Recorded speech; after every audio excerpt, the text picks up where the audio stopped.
وفاة الإعلامي الرياضي العراقي عدي حاتم بحادث سير.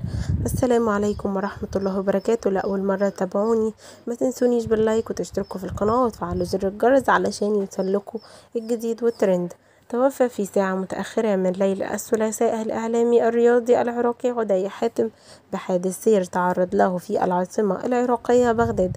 ويعد الراحل عدي حاتم الذي كان يعمل في القناة الرياضية العراقية من أهم الإعلاميين الرياضيين، سواء كمراسل ينقل الأحداث الرياضية بشكل مباشر إلى المشاهدين أو من خلال تقاريره الجميلة، فضلا عن قدرته الرائعة في إدارة البرامج الحوارية بشكل هادئ ومهذب وبعيدا عن المزايدات وتصفية الحسابات.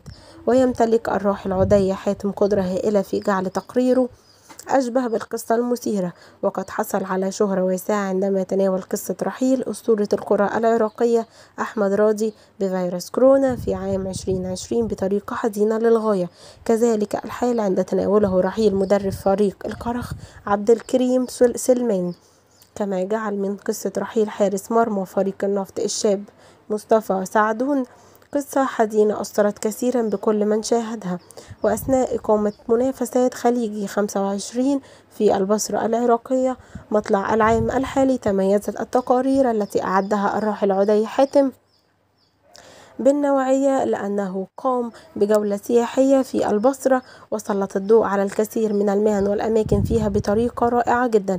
وكان آخر ظهور مميز للراحل عدي حاتم في المؤتمر الصحفي الذي أقامته الهيئة الإدارية لنادي الزوراء الرياضي العراقي لتقديم الطاقم التدريبي الجديد لفريقها الكروي الأول بقيادة المصري حسام البدري. وفور انتشار خبر وفاته صدم الكثير من العاملين في الوسطين الإعلامي والرياضي، واعتبروا رحيل عدي حاتم خسارة كبيرة للإعلام الرياضي في العراق وكذلك للرياضة العراقية، لأنه كان يسلط الضوء على الكثير من مفاصلها المختلفة عبر تقاريره الإخبارية أو اللقاءات التي يجريها مع المسؤولين في مختلف قطاعات الرياضة العراقية.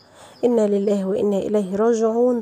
ربنا يرحمه ويلهم ذويه الصبر والسلوان، اللهم امين. وبكده وصلنا لنهاية الفيديو مع حضراتكم، مع السلامة.